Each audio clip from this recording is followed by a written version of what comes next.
তো বস, এখন এই ভিডিওতে আমরা আপকামিং দুটো কাজের একটা টিজার এবং একটা গান নিয়ে কথা বলবো। তো চলো আজকের ভিডিও শুরু করা যাক।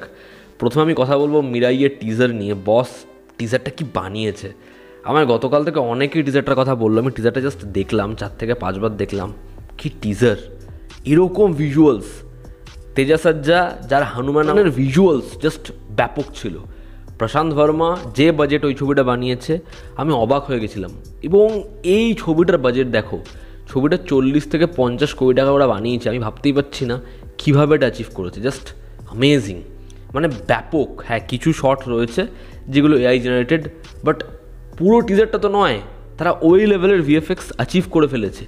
আমি খালি ছবিটা দেখার জন্য ওয়েট করছি। এবং শেষের যে শটটা, হনুমানগুলো বসে রয়েছে এবং আমরা দুটো পা দেখতে পাচ্ছি, ওইখানে না আমাদের এক্সপেকটেশান নেক্সট লেভেলে চলে যায়। তো এখানে যে গল্পটা বলা হচ্ছে, ফিউচারে এক অশুভ শক্তি যেটা পৃথিবী দখল করবে। মাঞ্চু ম্যানেজার যে ক্যারেক্টার, সে ছোটোবেলা কিছু খারাপ ফেস করেছে এবং সে রিভেঞ্জ নিতে এসছে এবং সে এমন একটা ক্ষমতা দখল করে ফেলেছে যেখানে গোটা পৃথিবীর ওপরে সে রাজ করতে পারে। এবার আমরা দেখতে পাচ্ছি সে কিছু মানুষদেরকে মারছে, মেবি যারা হচ্ছে তাকে কন্ট্রোল করছিল তাদেরকে। সেই সময় একটাই মাসিহা, সেটা হচ্ছে একটা অস্ত্র যেটার নাম হচ্ছে মিরাই।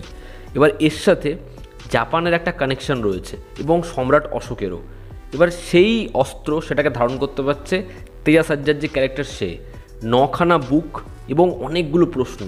সে কিভাবে প্রত্যেকটা প্রশ্নের উত্তর সেই বইগুলো থেকে পাবে এবং সে কিভাবে একজন যোদ্ধা হয়ে উঠবে, এই গল্পই বলবে হচ্ছে মিরাই ছবিটা।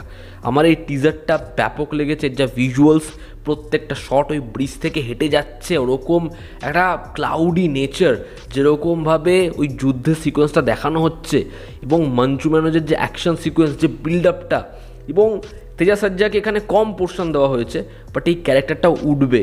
তো এর যে অ্যাটমসফিয়ারটা, এর যে লুক অ্যান্ড ফিল, এর যে ব্যাকগ্রাউন্ড স্কোর, ওই যে বিল্ড আপটা যখন হচ্ছে কন্ট্রোল করছে পুরোপুরি পাওয়ারটা, যেরকম দেখতে লাগছে ওই তরবারিটা আস্তে আস্তে গঠন হচ্ছে, দারুণ। তো ভিজুয়ালি এটা খুব খুব ভালো। এই বাজেটে তারা এরকম জিনিসপত্র অ্যাচিভ করছে এবং বলিউড 300 কোটি 400 কোটি ছবিতে ভিএফএক্স নিয়ে কমপ্লেন খাচ্ছে। এদের থেকে শেখার আছে বস।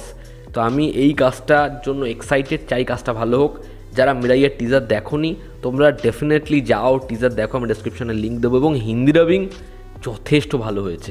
হ্যাঁ, মাঞ্চু ম্যানেজের সাথে হয়তো গলার ভয়েসটা যাচ্ছে না, বাট যেরকম ল্যাঙ্গুয়েজ তারা ইউজ করেছে, যেরকমভাবে সেটা ব্লেন্ড হয়েছে, সেটা কিন্তু যথেষ্ট ভালো। এবার যদি আমরা কথা বলি হচ্ছে জামানা লাগে ফ্রম মেট্রো ইন দিনো। তো এই গানটা গেয়েছে অরিজিৎ সিং এবং শাশ্বত সিং, প্রীতমের মিউজিক।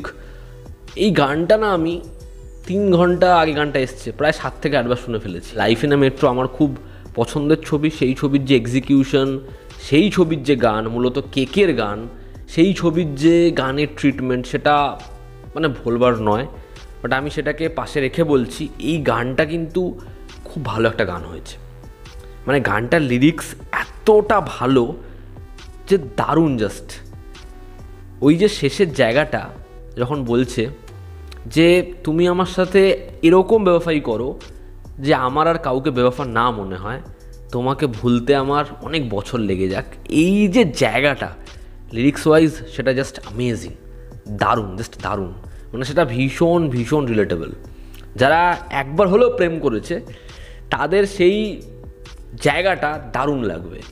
এবং অরিজিৎ সিং এবং শাশ্বত সিং এত দরদ দিয়ে সেই জায়গাটা গিয়েছে, গানটা গিয়েছে, খুব খুব ভালো। এবং তারা লাইফ ইন আ মেট্রোর মতোই টাচটা রেখেছে। প্রীতম এবং তার টিম এক্সিকিউট করছে ওটাকে, ভিজুয়ালসের মাঝে মাঝে রেখেছে, ভালো লাগছে। এবং প্রত্যেকটা ক্যারেক্টার, যেরকম সারা আলি খানের সাথে আদিত্য রয় কাপুর, ফাতিমা সানা শেখ এবং আলি ফয়জলের জায়গাটা সেটা সবথেকে বেশি ইন্টারেস্টিং লাগছে। বা পঙ্কজ ত্রিপাঠী, কঙ্কনা সেন শর্মার যে ক্যারেক্টার ঘুমিয়ে গেছে, ও বা গাড়ি নিয়ে ফিরছে, বা শাশ্বত চ্যাটার্জি, সে অনুপম খের এবং নীনা গুপ্তা ওদেরকে ফলো করে বেড়াচ্ছে, মেবি নীনা গুপ্তা ওর ওয়াইফ বা এক্স।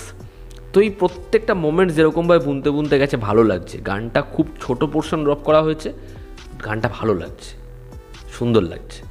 তো এই ছিল আমার ওপিনিয়ন এই আপকামিং দুটো কাজের টিজার এবং গান নিয়ে। তোমরা যারা দেখেছো বা শুনেছো, তোমাদের কী রিয়াকশান জানিও।